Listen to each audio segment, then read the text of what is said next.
as Ambedkar had.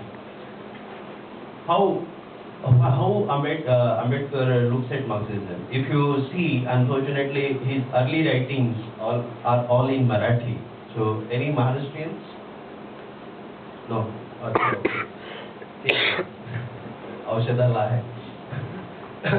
That what happens is that when Ambedkar was fighting on roads, when he was organizing people for this thing, so you know that he had started some newspapers, periodicals, Muknayak, Bahishkrit Bharat, thereafter Janata and all.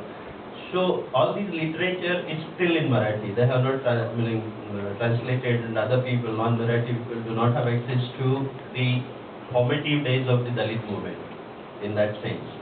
If you see, go through the Bahishkrit Bharat or Muknayak, etc., there are a lot of occasional things on Russian Revolution, Marxism, and things like that.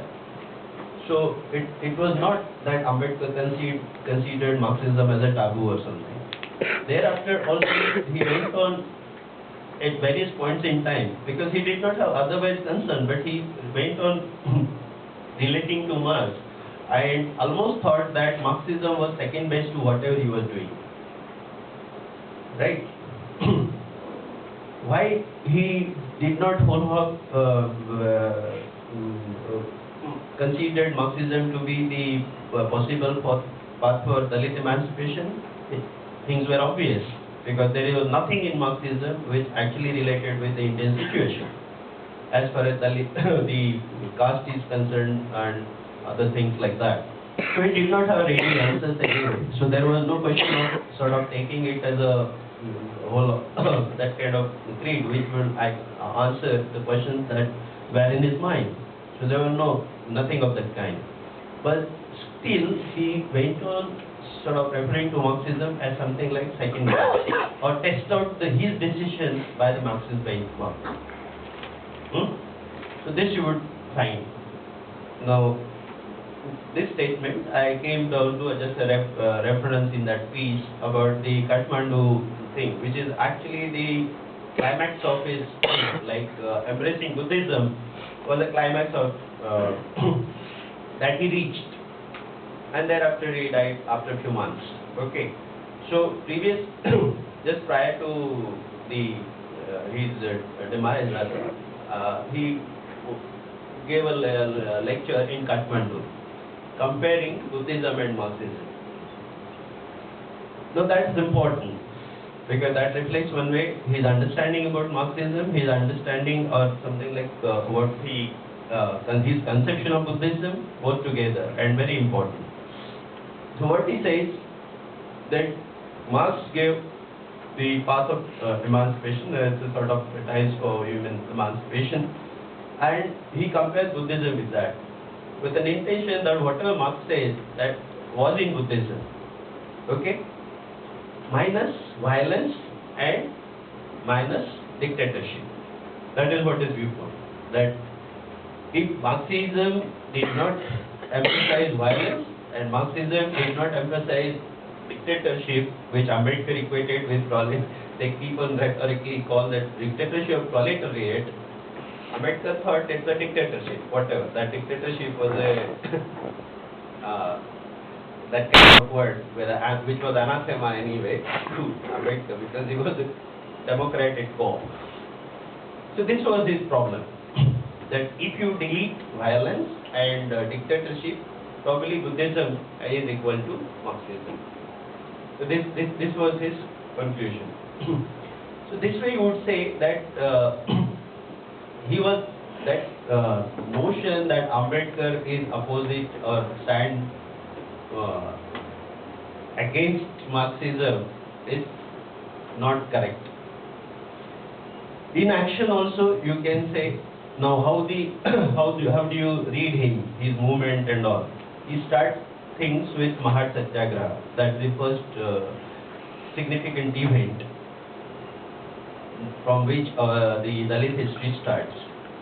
That time it can be distinctly read that Ambedkar had a notion And he carried notion, like his letterhead had Bhavani picture and all kinds of Hindu he had not discarded that Hinduism was bad and all that. But he was still raised the idea that some reforms in Hinduism can be accommodated, then things could be tolerated. So this was the approach Ambedkar started off with. The Mahar Satyagraha also was designed in that fashion, that there were a lot of people, and right from the beginning, again I want to sensitize you with that Ambedkar is taken as a caste movement, like almost we call him a casteist, like, that he has taken cudgel for only one caste and this and that, and he created turbulence.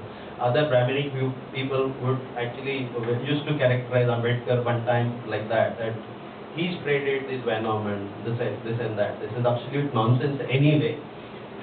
But the serious statement would be that Ambedkar was a class politics. Now I'll explain this little later. The way he started off his movement was he had a notion that a little reforms, etc. So he carried a lot of Hindu people. The Vaishnav Karini Sabha, you would be surprised, did not have any Dalit in its body. Only the executive, Baba Sahib Ambedkar was a chairman and some Dalits were there in the executive committee. But the body as such was comprising the all others. So was the case. The kind of initiatives, etc. for Mahar Satyagraha came from one comrade R.P. More, who was much younger to Ambedkar, but he was known personally, his family and all. That boy had taken, that time boy, had taken initiative, and all supporters were of the caste called caste, caste. So there is a caste called next to Brahmin in hierarchy, almost in the developmental parameters, very high people in Maharashtra. So those people, they actually shouldered the idea.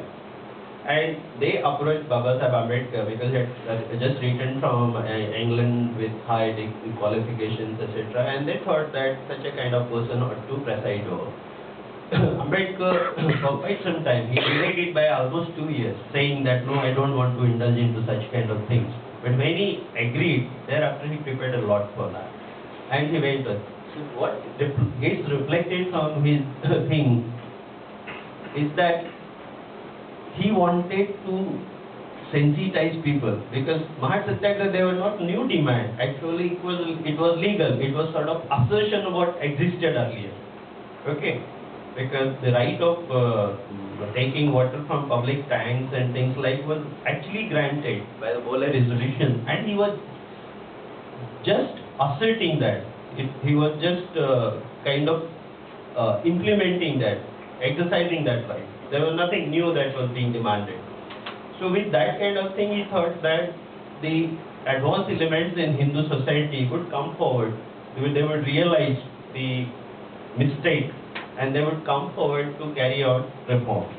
That this was his notion. But whatever that happened in Mahar, everybody knows that our fellows got beaten there at the end of when they went to fetch water from Chaudhar tank. They got beaten badly, and he got a very big experience. In response to that, he called a conference just after a few months in December, the same year. That was a formal satyagraha that was announced, and there were big preparations. Earlier it was just a sabha and things like it, and if there was no plan even to go to Chaudhar tank, etc., this incidentally happened. And then he organized, that was a big conference that was organized, something like more than 10,000 people came, and with an intention that do or die kind of thing. And when that conference happened, just before a week or so, the caste Hindus got an injunction that Chaudhar tank was not a public tank, it was a Chaudhary tank, belonged to some private people, and this kind of thing cannot be done to that. Court had issued an injunction, so that and then the proceedings went this way, that way. People were not agreeing. People became very determined, so they were not agreeing. So they said that let them arrest us. We have come here to go to jail, etc. So it was uncontrollable kind of thing. So ultimately people had to request. Ambedkar was trying to pacify them, oh no, we don't want to create another federal state, etc. The state is not our enemy. Ultimately Ambedkar prevailed upon them and dissuaded them from that to not to have a satyagraha. And this ended. Whatever that transpired, the case ran for 10 years and judgment came in favor of Ambedkar itself. That is a different matter. But by that time, it was Pyrrhic victory. There was no meaning to that kind of victory. There are lessons that Ambedkar learned. Thereafter, he totally diverted from the social issues. He did not have that kind of notion that a reform within Hindu society could be possible. The immediate reflection was that in Jalgaon, in Vidarbha, not this Jalgaon, Chalisgaon, the other one, that a meeting had taken place the next year, and he gave a call that to people that you could become Muslims. And in response to that, 20 people had converted themselves to Islam. So this was going on.